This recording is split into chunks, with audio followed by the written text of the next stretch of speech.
Será que essa distinção entre higiene e ambiente a gente também pode avaliar no bem-estar financeiro, por exemplo? Na construção, né, de renda, eu ser mais rico ou ser mais pobre? Será que existe uma predisposição genética para isso? Digamos que todos os meus colegas de trabalho, eles também gostam de correr risco. E digamos que seja no mercado financeiro e que todos tenham 90% das suas carteiras em criptomoedas. Entende que eu tenho já uma predisposição genética, mas o ambiente ele é reforçador também para disponibilizar e para fortalecer aquilo que já era uma predisposição genética. Será que mudando o ambiente eu consigo fazer com que um gene, por exemplo, de bipolaridade não se expresse?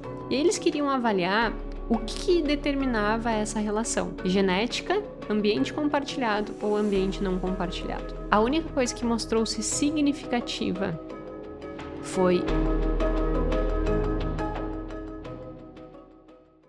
quem você é. Por que você age da forma que você age? Por que você tem ou não autocontrole, que foi o nosso tópico do último episódio, né? E dentro do livro que a gente discutiu no último episódio, que é o livro do teste do marshmallow, ele discute exatamente essas questões. Um dos dos capítulos, às vezes as palavras fogem da minha boca, um dos capítulos discute: será que o autocontrole ele é pré-determinado pela genética ou não? E aí nisso, né, como eu tava nessa vibe muito de ir atrás de mais profundidade sobre essas discussões de autocontrole, essas discussões de genética e ambiente, eu também conversei com uns alunos da formação. E aí, lá na formação, nós não estávamos nem discutindo autocontrole, nós estávamos discutindo o módulo 2 da formação, em finanças comportamentais, que ela fala muito sobre essas questões de modulação ambiental e o quanto que isso altera ou não o nosso comportamento, né? Se nós somos o que somos por reflexo da nossa genética ou por reflexo do nosso ambiente. O que será que determina quem nós somos? E aí a Lu, uma aluna muito querida que fica me mandando um monte de material muito interessante, assim, e vai compartilhando, ela compartilhou comigo um documentário sobre trigêmeos que foram adotados. E aí eu quero contar essa história para vocês, porque é muito interessante. Ao mesmo tempo que é interessante, é revoltante. Ao mesmo tempo que é revoltante, é reveladora. É tudo isso mesmo. E vocês vão entender no desencadear do podcast o porquê que esse filme, e que tá aqui na tela, por que esse filme, por que esse documentário, ele exprime todos esses sentimentos. Eu fiquei perplexa. Vem comigo que a gente vai entender no nosso episódio número 184 do podcast Mais Que Finanças, podcast em que fala muito mais do que números. Nós falamos de comportamento financeiro. Se você está aqui pela primeira vez, o meu nome é Jéssica Câmpara, eu sou doutora em finanças comportamentais, estudo o tema há mais de 15 anos. No ano que vem eu já tenho que dizer 16, né? Eu fico, meu Deus do céu, o tempo passa. E aqui estamos discutindo sempre aspectos relacionados ao comportamento financeiro, às decisões para a construção de bem-estar financeiro. Então, seja muito bem-vindo e vamos discutir esse documentário. Como eu disse, foi um documentário compartilhado por uma aluna e que ele conta a história de 3 gêmeos. Então, como começou, né? Assim, obviamente eu vou dar todos os spoilers do mundo do negócio, mas é que eu acho que é muito rico para discussão. E efetivamente gera todas essas sensações que eu falei no início, né? Desde interessante, revolta, revelador. É realmente interessante, assim, essa discussão. Então, qual é o cerne do debate? O cerne do debate foram 3 jovens, tá? Então, começa o documentário apresentando um jovem. E o que acontece? Um jovem chega numa faculdade. E aí ele chega na faculdade e ele é muito bem recebido por todo mundo. E todo mundo olha pra ele e diz: David, David. E aí os amigos abraçam, as meninas beijam e ele fica tipo: caramba, como assim? Ninguém me conhece, eu nunca fui tão, né, bem recebido em algum lugar, alguma coisa diferente tá acontecendo aqui. E aí ele chega no quarto, que seria dele, né? Tipo, essas faculdades com internato, mais ou menos assim. E aí o colega de quarto olha pra ele e diz assim: David, e ele diz, eu não sou David. Ele diz, tu é igual a ele. Como assim igual? Acho que não era o David, era o Ed. É o Ed. Eu vou trocar os nomes, vocês já sabem, né? Isso é meio óbvio. Chegava na escola e foi bem assim, amigo de Ed. Ed. Não, o David é quem tava chegando, mas os amigos estavam achando que era o Ed. É que são três, né? Ed, Bob e David. E aí eu vou trocar os nomes deles, obviamente, mas fica firme na ideia do contexto e não se apegue tanto aos nomes. Enfim, chegou ele dentro do quarto, aí o colega de quarto diz assim, tu nasceu em tal data? Em 2 de julho de 1961? Tu nasceu em tal coisa? Tu foi adotado? E ele disse, sim, sim, sim. Então tu tem um irmão gêmeo. E eles pegaram o carro e saíram até a casa desse suposto gêmeo. Chegando lá, eles descobriram que eles efetivamente eram irmãos gêmeos e que eles tinham sido separados ainda no orfanato. E isso sai nos jornais. Irmãos gêmeos, depois de 19 anos, se reencontram e tem aí, né, uma coisa muito surreal de que eles não sabiam que eram irmãos gêmeos. E aí o que acontece é que uma pessoa pega e vai ler esse jornal e era o terceiro, os trigêmeos. Aí eu disse, caramba, esses caras são iguais a mim, né? Eles são exatamente como eu. Então eu também sou irmão deles. E aí ele também vai até os outros dois e eles descobrem que eles eram trigêmeos. E essa história se desenrola, vai para noticiário, eles são convidados, inclusive, para fazer participações em filmes. Isso é uma história real, tá? E aí vão para muita balada, isso e aquilo. É aquela coisa da juventude, né? Com 19 anos, descobrindo que tinham uns irmãos gêmeos. Eles não sabiam que eles eram gêmeos idênticos. São chamados para vários programas de televisão. E nos programas de televisão, eles começam a ser avaliados do ponto de vista de percepção do que eles têm de singularidades, assim, né? Na verdade, de coisas iguais. E aí eles começam a perceber muitas familiaridades, assim. Os três fumavam o mesmo cigarro, os três tinham os mesmos cacuetes, os três gostavam de mulheres mais velhas, os três... E o que é interessante perceber é que toda vez que esses jornalistas, eles estavam buscando essas similaridades, eles obviamente davam holofote para isso, né? Então eles davam esse holofote para isso. Aí eles cruzavam a perna igual, eles tinham o mesmo cacoete com a boca, eles tinham... Então o foco para ganhar ainda mais Ibope era justamente as similaridades, era mostrar o quão esses jovens mesmos, sem terem sido criados juntos, sem terem sido educados pelos mesmos pais, mas serem irmãos gêmeos idênticos, terem os mesmos tipos de comportamento. Então o holofote era todo para as singularidades, né? Para as coisas que eles tinham igual, para as coisas que eram evidentes em relação aos três. E nada era... o foco não era nas suas diferenças, né? Eram nas suas similaridades. Eu estava dizendo singularidades, similaridades. Então, essas similaridades chamavam a atenção. E aí foi evoluindo, foi evoluindo, foi evoluindo. Eles compraram um apartamento juntos, depois eles colocaram um restaurante, os três juntos, e foi dando sequência.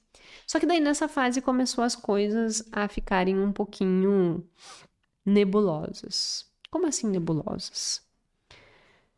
Um jornalista, psicólogo, começou a investigar o caso e descobriu, nada mais, nada menos, de que na realidade eles não tinham sido separados ao acaso. Porque daí os pais, né, dos três, eles também ficaram incrédulos. Como que eles não sabiam que existiam outros? E foram até o orfanato, o pessoal disse, não, tá tudo bem, foi só porque ninguém iria adotar os três juntos e tal, e ficou por isso mesmo. Só que daí, nessas investigações, começou a ser evidenciado que na realidade não, eles não foram separados porque nenhum pai queria adotar, não ia querer adotar os outros três. Eles foram separados porque foi uma pesquisa que queria analisar como que haveria diferença no comportamento, né? Isso é o que os pesquisadores dizem ao longo do documentário, que era isso que era o objetivo, né? Entender como que ia desencadear as características e construções de comportamento, personalidade e tudo, construindo num ambiente completamente diferente. Então, eu tenho gêmeos idênticos, né? Com a mesma genética, e aí, a partir disso, a partir desta mesma genética, se a genética ela seria mais determinante do comportamento ou ambiente. Então, eles queriam efetivamente alocar em ambientes diferentes para ver o que isso repercutiria ao longo da vida. Então, olha que loucura. Sério, eu fiquei perplexa. Pegaram e manipularam a vida dessas pessoas, né? Tanto que no documentário perguntam pra mas como é que tu te sente? Ele disse, eu me sinto um rato de laboratório. A minha vida foi completamente manipulada por uma pesquisa. E isso eu acho muito louco, né? Porque a gente pensa assim, a pesquisa, ela é algo que nos serve muito para direcionar tomada de decisão, para direcionar escolhas, para direcionar tudo isso. Então, é muito rico que nós tenhamos boas pesquisas e acesso a cada vez mais pesquisas. Mas como em qualquer área, a busca pelo poder e pelas respostas desenfreadas pode levar para um lado de um comportamento completamente disfuncional. E foi esse caso. Me dê 1 minuto, no meio do suspense, para abrir a porta para a Pituca.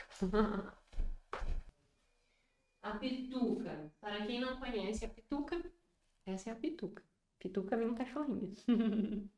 Vem deu oi, né, Pituca? O horário dela já tomou café da tarde, agora ela relaxa ali. Então, assim, ele disse, né, eu me sinto um rato de laboratório, porque na realidade me separaram dos meus irmãos e acompanharam essas crianças. Isso que é o mais louco. Os pesquisadores, eles efetivamente acompanharam essas crianças ao longo de anos e anos e anos. E era dito aos pais adotivos que esse acompanhamento ele vinha acontecendo por uma estratégia natural do orfanato, que era acompanhar o desenvolvimento das crianças que eram adotadas. Mas eles nunca disseram que era para comparar o que estava acontecendo com cada um dos gêmeos, né? Então é muito maluco isso.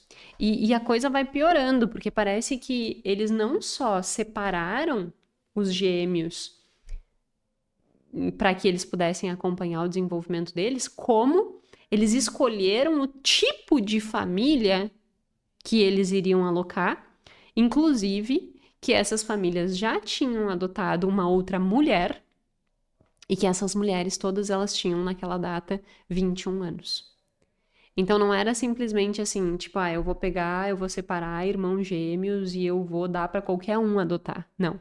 Eu vou dar para todas as famílias têm a mesma estrutura, uma irmã mais velha, mas uma família é uma família mais acolhedora, mais afetiva, a outra família tem um status socioeconômico maior, é mais rica, e a outra família é mais tradicional, mais rígida, mais conservadora, mais militar, assim, tipo um comportamento mais militarizado, assim, né? Menos afetuoso, mais ríspido. E eles alocaram cada um em um tipo de família. A primeira família era uma família de imigrantes, empreendedores, super acalorados afetivamente. A segunda era um médico e uma mãe advogada, em que os pais trabalhavam muito, mas tinham uma estrutura familiar boa. E o terceiro era uma família de professores, também muito séria, muito respeitosa, só que mais disciplina, com um tratamento muito mais tradicional, assim, né? Mais sem muita conversa, né? Aquela coisa de faz o que eu mando, fica quieto e não me enche o saco. Então, eles manipularam, inclusive, o estilo de cada uma das famílias dentro dessa estrutura. Por isso que um deles diz assim, me sinto um rato de laboratório, né? Uma loucura isso. E aí eu volto àquela discussão. A ciência, ela é muito benéfica para o nosso entendimento, mas também, assim como em qualquer área, ela pode chegar a limites que a ética, obviamente, não existe, né? E isso é muito triste. Então é muito maluco essa história, porque, embora é óbvio, não dá pra negar, né, que uma estrutura dessas gera informações muito interessantes. Será que a genética determina? Será que o ambiente determina? Só que, obviamente, dessa forma é completamente antiético. Então, assim, os limites, né, até onde vai a ciência para envolver uma descoberta, é um negócio que, obviamente, nessa pesquisa foi ultrapassado. Mas, enfim, eles viveram tudo isso, né? E aí vai desencadeando algumas conclusões e o que, antes de falar sobre o que aconteceu com os irmãos, né? E as repercussões que deu, é interessante dizer que essa pesquisa ela nunca foi publicada e que ela tá na Universidade de Yale hoje, restrita. Então, ela só pode ser liberada, os dados dela, em 2066, se não me engano. É isso, 2066. Antes disso, ninguém pode ter acesso. Até conseguiram um acervo de algumas coisas, mas esses dados eles foram extremamente manipulados para que não descobrissem quem eram os outros gêmeos, porque parece que não foi só eles. Há de se entender que foi de 6 a 8 gêmeos ou trigêmeos, como no caso deles. Não dá para saber. Então, manipularam muito as informações que disponibilizaram, então, até hoje a gente não sabe qual foi a exata conclusão dessa pesquisa e se ela efetivamente nos traz alguma informação ou não. Mas o que ela já deixou claro, né, não tem a ver com a pesquisa em si, mas com o desencadear da vida desses trigêmeos. O que aconteceu, né, no desencadear? Então, eles abriram um restaurante. Esse restaurante deu muito certo no início, até porque tinha toda essa fama. Como vocês podem ver, Pituquinha está no seu momento querendo brincar. Eu digo que ela tem a hora da recreação. Agora eu estou gravando 4:30 da tarde, é o horário da recreação. Ela tá querendo brincar. Dá um sossega nela. Chamar o Guilherme pra buscar ela de novo. Não sei onde é que ele foi. Vocês me desculpem as interrupções da Pituca. Então, só retomando, né, a história. Então, é óbvio que deu muito certo esse restaurante, porque eles tinham essa fama, e aí, ó, por ter essa fama, eles acabaram tendo muito sucesso. Só que o que aconteceu é que eles começaram a brigar. Um dos pais, que era o pai desse mais acolhedor e que reunia todo mundo, ele acabou falecendo. E ele era meio que o pai que reunia todo mundo e dava aquele ambiente familiar gostoso, sabe? E aí ele acabou falecendo e os irmãos começaram a brigar dentro do restaurante. E aí um dos irmãos saiu da sociedade, deu aquela briga toda, e ao passar do tempo, ficou 2 irmãos. E um dos irmãos cometeu suicídio. E aí eles começaram a investigar essa parte também de saúde mental, né? Pra entender o que tinha, né? E aí parece que esse irmão que se suicidou, ele tinha bipolaridade. E aí o que acontece é que eles ficaram também se questionando, será que essa pesquisa ela não foi feita já com mães que apresentavam algum transtorno mental para ver se o transtorno mental ele poderia ser tratado alterando o ambiente? Então, tem um gene, né, de transtorno mental, no caso bipolaridade, mas ele não, esse gene ele acaba não sendo ativo, né? Como se a genética é assim, né? Tu pode ter o gene de determinada coisa, mas ele não se expressa, né? Esse é o termo que se usa. Então, esse gene acaba não se expressando. Então, será que mudando o ambiente eu consigo fazer com que um gene, por exemplo, de bipolaridade não se expresse? Só que a gente nunca conseguiu, até hoje a gente não conseguiu essa resposta, porque os dados da pesquisa, como eu disse, eles não foram divulgados. Então, e também os pesquisadores aos quais eles conseguiram falar, eles disseram que esse não era um objetivo da pesquisa, negaram que esse pudesse ser um dos objetivos da pesquisa. Então, a gente não tem essas respostas. Mas a verdade é que existia, então, ali um transtorno mental. E olha que interessante, Isso é discutido dentro do documentário. Esse que se suicidou, ele era o filho adotivo daquela família bem tradicional, mais rígida. Inclusive o pai, nos depoimentos, ele diz, né, olha, a gente não conversava, eu não sabia dos sentimentos dele, eu não sabia dos desafios dele, a gente era bem fechado, nós não falávamos sobre sentimentos. Então fica aí a hipótese, né, e obviamente é uma hipótese, que talvez se ele tivesse sido criado numa família em que houvesse essa maior predisposição a desenvolvimento afetivo, ao acolhimento, ao desenvolvimento das regulações emocionais, podia ser que isso não tivesse sido desencadeado. Então, não tem como a gente saber, a gente não tem esses dados, mas eu fico pensando sobre isso, né? O quão importa o ambiente familiar que nós vivemos e o quanto esse ambiente familiar, principalmente o vínculo afetivo, ele pode ser protetivo para inúmeras coisas, inclusive para enfrentar desafio financeiro. Isso eu já falei várias vezes aqui, né? Existem estudos que mostram que quando existe vínculo afetivo forte dentro da família, que isso serve como um amortecedor para os problemas financeiros. E, obviamente, também um amortecedor para os problemas emocionais. Então, será que essa arquitetura que foi criada dando esse filho que já tinha uma predisposição genética à bipolaridade e colocando numa família que não tinha esse vínculo afetivo forte, será que isso não foi um preditor para que acontecesse o que aconteceu? A gente nunca vai saber, né? Mas no mínimo, no mínimo assim, instigante no sentido de, nossa, será que é tão forte assim, né, o impacto? A gente não tem essa resposta.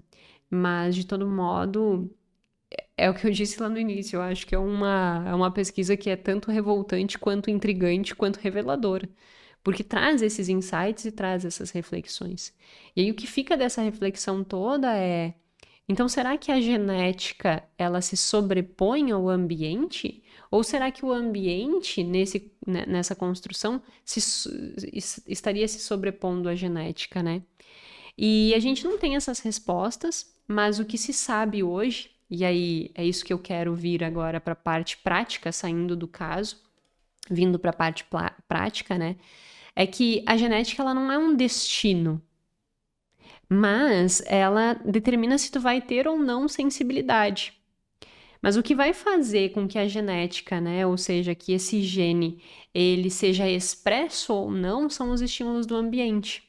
Portanto, o que nós somos e como nós nos comportamos, inclusive com o dinheiro, é uma interação entre gene e ambiente.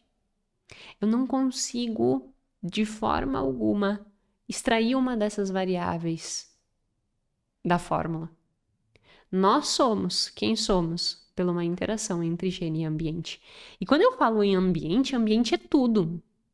Ambiente é o que tu pensa, ambiente é com quem tu convive, ambiente são teus traumas, ambiente são os teus valores, ambiente é a tua família, ambiente são os teus colegas de trabalho, ambiente é aquilo que tu assiste, ambiente é aquilo que tu consome, ambiente é os estímulos luminosos aos quais você se expõe. Tudo isso é ambiente. E o que é interessante nessa integração, né, entre higiene e ambiente é que se tu pensares assim, ó, digamos que vamos pensar na questão de risco. Existe já diversas pesquisas provando que a tolerância ao risco ela tem uma predisposição genética que pode chegar até 40%, tem alguns estudos que vão até além disso. Só que quando que esse gene ele vai se expressar? Quando eu tenho um ambiente adequado para eu expressar, ou seja, quando eu tenho uma disposição ali para eu correr risco. Só que olha que interessante, se eu estiver, né, ou seja, o gene se expressa, eu corro risco. Se eu corro risco e o ambiente que eu estou é propício a correr risco, digamos que todos os meus colegas de trabalho, eles também gostam de correr risco.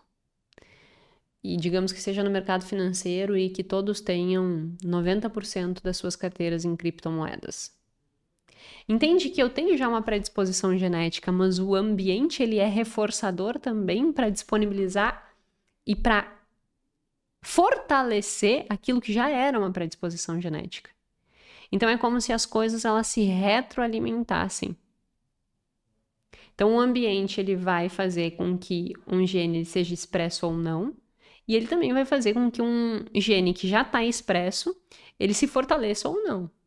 Assim como, a depender dos estímulos, por vezes, aquela minha genética ela nunca vai ser expressa. Então, o que nós somos depende dessa interação entre gene e ambiente. E como a suposição que a gente faz a partir do que traz aqui de resultados, né, dos trigêmeos, que talvez o vínculo afetivo com as famílias seja algo extremamente protetor. E aí tu fica pensando assim, tá, mas isso é um experimento que no final das contas foi extremamente antiético, né, e que não teve nenhum tipo de controle científico, nunca foi publicado e tal. Será que essa distinção entre gene e ambiente a gente também pode avaliar no bem-estar financeiro, por exemplo? Na construção, né, de renda? Eu ser mais rico ou ser mais pobre? Será que existe uma predisposição genética para isso? E aí eu trago um estudo muito interessante que buscou investigar exatamente isso.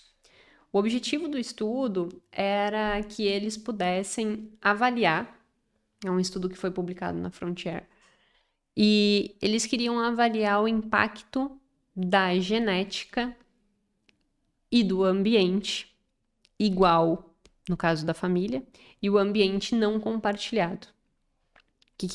Eu já explico cada uma dessas coisas, mas primeiro eu vou explicar o desenho do estudo. Então, o que eles faziam? Eles pegavam irmãos gêmeos, idênticos e não idênticos, né? Então, aqueles que são idênticos têm uma carga genética exatamente a mesma, né? E aqueles não idênticos, eles não têm uma carga genética idêntica, mas nasceram no mesmo período, no mesmo contexto. Então, é muito mais fácil eu comparar dois irmãos que nasceram no mesmo momento do que eu comparar um irmão que tem 5 anos e outro que tem 10. Então, quando a gente pega gêmeos que não têm a mesma carga genética e compara com gêmeos que têm a mesma carga genética, eu tenho um rigor científico um pouco maior, porque no ambiente familiar acaba que eles são expostos a um ambiente um pouco mais regular para os dois. Quando eu pego uma diferença de idade muito grande, pode ser que quando... Eu sou um exemplo, assim, quando meu irmão nasceu, o Mano tem 6 anos de diferença de mim, né? E quando o Mano nasceu, quer dizer, quando eu nasci, né? A condição da minha família já era muito diferente de quando o Mano nasceu. Quando o Mano nasceu, eles passavam... nunca passaram fome lá em casa, assim, a mãe e tal, mas passaram grandes desafios. Tanto é que o Mano sempre conta. E ele me falava isso quando eu era criança. Eu ia reclamar de qualquer coisa, né? E ele dizia assim, para de reclamar de boca cheia, porque tu nunca passou de massinha. E a massinha que ele se referia é porque não tinha condição de comprar carne ou outras coisas nesse sentido. E aí a comida que se tinha era a massinha da vovó. A avó fazia massa, eu não sei, é o que eles me contam, né? Eu não sei exatamente como que funcionava, mas pelo que me parece, a avó fazia massa e aí o que tinha para comer era sempre massa, né? E aí o Mano lembra muito da massinha da vovó. Ele disse que era, né, regado a massinha da vovó e eu nunca passei por isso, de ter que comer só a massinha da vovó. Mas ele também não conta isso com drama, assim. Era só pra eu parar. Era só pra ter um argumento forte pra eu parar de reclamar. Mas eles sempre contam isso. Então, o que acontece? Eu nasci num status socioeconômicos melhor do que o meu irmão, que tinha 6 anos a mais do que eu. Então, ele viveu experiências que eu não vivi. Ele viveu desafios que eu não vivi. Porque quando eu nasci, a condição já era melhor. Então, essas diferenças, né, já muda completamente o ambiente. Já muda completamente o que vai se tornar aquela pessoa. Porque as experiências que vão sendo sedimentadas são diferentes. Então, por isso que quando a gente fala de gêmeos idênticos, ou seja, com a mesma carga genética, e gêmeos que não têm a mesma carga genética, mas ainda assim gêmeos, gera um benefício nesse controle para não ter essas distorções e essas disparidades tão grandes quando a gente está falando de irmãos com idades diferentes, né? E aí eles fizeram isso, então eles coletaram irmãos gêmeos idênticos, tanto homens e mulheres, quanto não idênticos homens e mulheres, porque eles também queriam ver uma parcela do impacto de gênero dentro dessa construção dos determinantes genéticos ou ambientais. E aí, a partir disso, o objetivo do estudo era entender como que a renda, como que a personalidade, feita por uma avaliação que eles chamam de avaliações centrais das crenças, então é uma forma diferente que eles utilizaram para avaliar a personalidade, e o bem-estar financeiro, então seja essas 3 variáveis, né? Como que essas 3 variáveis elas eram influenciadas pela genética e pelo ambiente. E esse ambiente, o ambiente familiar, ou seja, o que eles teriam de ambiente igual, né? Aquela construção do ambiente de relacionamento com a família, quarto, casa, comida na mesa e tudo isso. E o ambiente não compartilhado, então aquelas experiências que eram fora de casa, né? Aquelas experiências que eram diferentes do que as experiências que eles estariam tendo de forma igual. E nesse ponto vale salientar um aspecto interessante. Embora 2 crianças estejam vivendo na mesma casa, mesmo assim, pode gerar experiências diferentes, né? Pode ser que um quebre o pé e o outro não. E isso já vai gerar uma experiência completamente diferente, mesmo dentro da mesma casa, da mesma família. Então, quando eu digo ambientes não compartilhados, são acontecimentos que aconteceram diferentes de uma pessoa para outra. Ah, eu quebrei o pé e o outro não quebrou o pé, isso é uma experiência diferente de um para o outro. Então, essas construções, né, de não compartilhamento, que não tem como que uma pessoa viver exatamente a mesma experiência do outro, mesmo sendo um gêmeo idêntico, né? Então, eles queriam avaliar exatamente isso. Se essas 3 coisas, elas poderiam gerar um resultado diferente. E aí, vamos às conclusões do artigo. O que eles conseguem identificar? Eles pegaram renda e o impacto da renda no bem-estar, tá? Então, renda e o impacto do bem-estar financeiro. E aí, eles queriam avaliar o que determinava essa relação. Genética, ambiente compartilhado ou ambiente não compartilhado. A única coisa que mostrou-se significativa foi ambiente não compartilhado. Para homens. Então, isso foi o que gerou o maior impacto. Não foi genética, não foi o ambiente familiar, mas foi as diferenças em ambientes não compartilhados. O que isso nos gera de reflexão?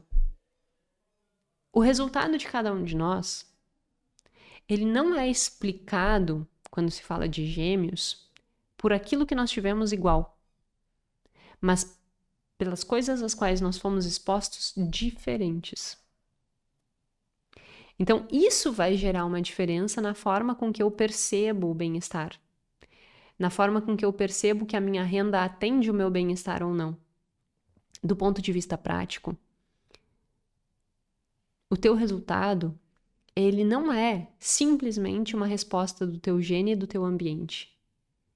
Mas se comparado tu com o teu irmão gêmeo, se tu fosse um gêmeo, os resultados de vocês, diferentes, eles não seriam explicados pelas similaridades, mas eles seriam explicados exatamente pelas diferenças, pelas experiências diferentes que vocês tiveram.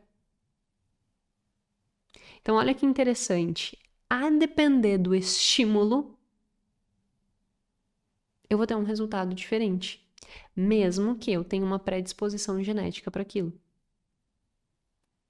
Então, não é que a genética ela não seja importante, mas o estímulo do ambiente e os diferentes estímulos do ambiente, eles acabam, muitas vezes, gerando um resultado diferente. Eles acabam se sobressaindo. Em alguns casos, em outros não. Olha a diferença. Quando a gente olha para a personalidade, o impacto da personalidade no bem-estar financeiro, a genética tem importância. E o ambiente não compartilhado também. Então, o que eles querem dizer aqui, né? Que a genética influencia na personalidade, que consequentemente influencia na percepção do bem-estar financeiro. e que os estímulos de ambientes não compartilhados por esses irmãos também gera essa influência. Agora, o ambiente que é igual não faz diferença. Como assim não faz diferença, Jéssica? Porque o ambiente que eu tenho igual ao meu irmão gêmeo não explica as diferenças dos nossos resultados. Então, digamos assim, eu sou uma irmã gêmea, eu ganho 1.000 e o meu irmão gêmeo ganha 10.000. O que explica essa diferença de renda? O que explica essa diferença de renda não é o ambiente igual, porque o ambiente igual geraria uma proximidade dessa renda.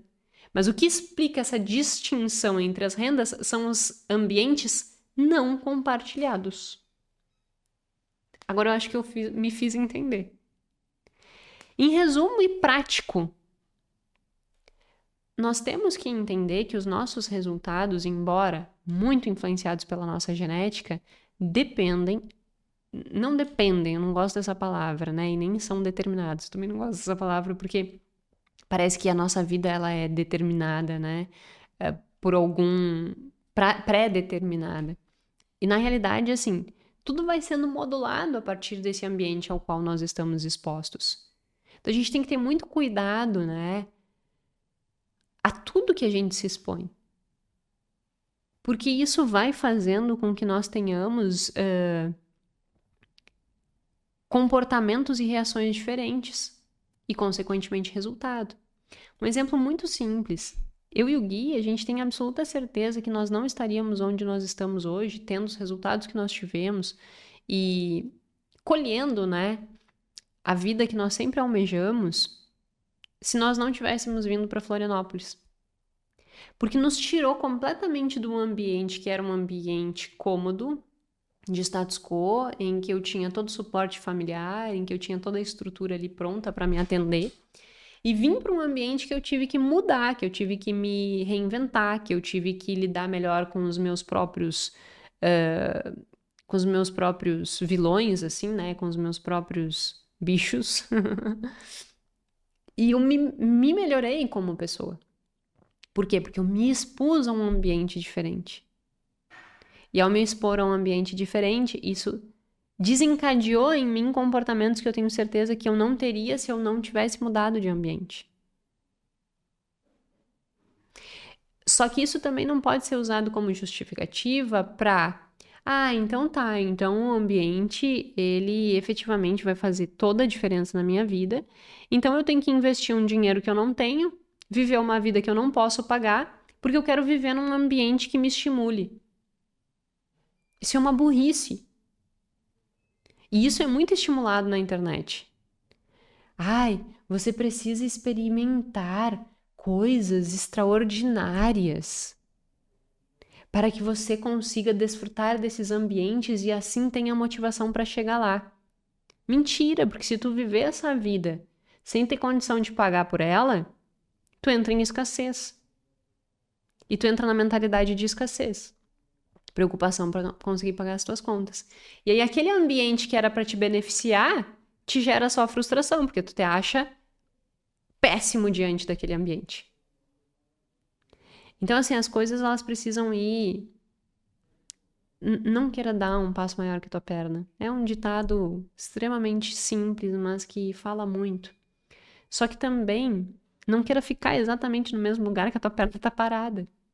Busque se desenvolver, busque estímulos diferentes aos quais pode te levar a resultados diferentes. O bem-estar financeiro, como a gente pode ver, quando comparado aos gêmeos, ele não pode ser explicado pelas coisas que são iguais, genética e ambiente familiar. Mas ele pode ser explicado por ambientes não compartilhados. Ou seja, que ambientes diferentes foram esses? Que ambientes tu tá te expondo? O que tu tá desenvolvendo de aprendizado que vai fazer com que tu tenha e reflita e construa um ambiente favorável para chegar nos teus objetivos? Eu acho que essa fica a grande reflexão desse episódio, né? Um tantinho quanto revelador, como eu disse, ao mesmo tempo intrigante e revoltante, mas que nos leva a, primeiro, pensar sobre as estruturas familiares e o quanto estabelecer vínculos afetivos fortes, sejam com as nossas famílias de origem, sejam com as famílias que nós construímos, né? A minha família de origem, meu pai, minha mãe, meu irmão, a minha família atual, meu marido, os filhos que a gente provavelmente vai ter. Vínculo afetivo forte. Isso é amortecedor para tanto problema financeiro quanto problema de saúde mental. E num segundo momento, qual o ambiente tu está te expondo? Os ambientes não compartilhados são aqueles ambientes que explicam as diferenças. Que ambiente tu está te expondo? Esse ambiente favorece ao desenvolvimento da pessoa que tu quer chegar? Mas, Jéssica, eu não tenho condição e eu não vou fazer a burrice que tu disse de querer viver um ambiente que eu não posso pagar. O que eu faço? Exposição a conteúdos. Exposição a estudo. Hoje em dia nunca foi tão fácil aprender coisas novas e relevantes. Nunca foi tão fácil. Só não aprende, só não se desenvolve quem não quer.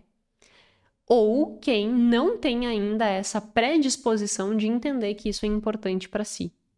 Né? Que não percebeu o quanto isso pode mudar a sua vida e ainda está no status quo de preferir passar o final de semana inteiro dormindo sem fazer nada.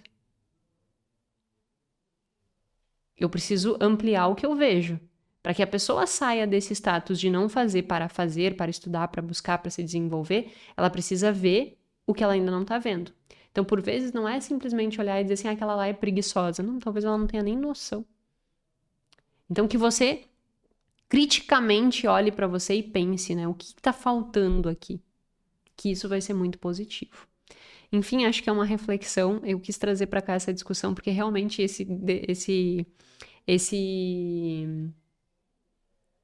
experimento, não, esse experimento, né, que eu não queria chamar de experimento, esse documentário, ele me gerou várias reflexões, assim, tanto do ponto de vista ético-científico, quanto outras coisas, né, eu fiquei muito pensativa sobre isso, e também para a gente refletir um pouco mais sobre ambiente, sobre motivação, sobre o que a gente está se expondo e como que a gente está desfrutando disso tudo, né, enfim, eu acho que serve aí de bom estímulo para que a gente fique com boas reflexões.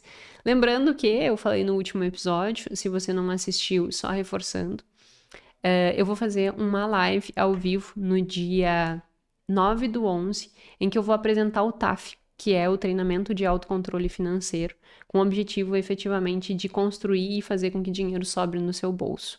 Então, para quem quiser, é só se inscrever, tem um link aqui na descrição explicando tudo, é só se inscrever ali e eu te espero novembro, dia 9/11, às 5 horas da tarde no YouTube, tá certo? Fiquei aí com essas reflexões, com esses devaneios. Sei que foi um podcast um pouco mais filosófico, mas eu acho que nos leva a sair mesmo da zona de conforto, tá certo? Meu muito obrigada e até a próxima.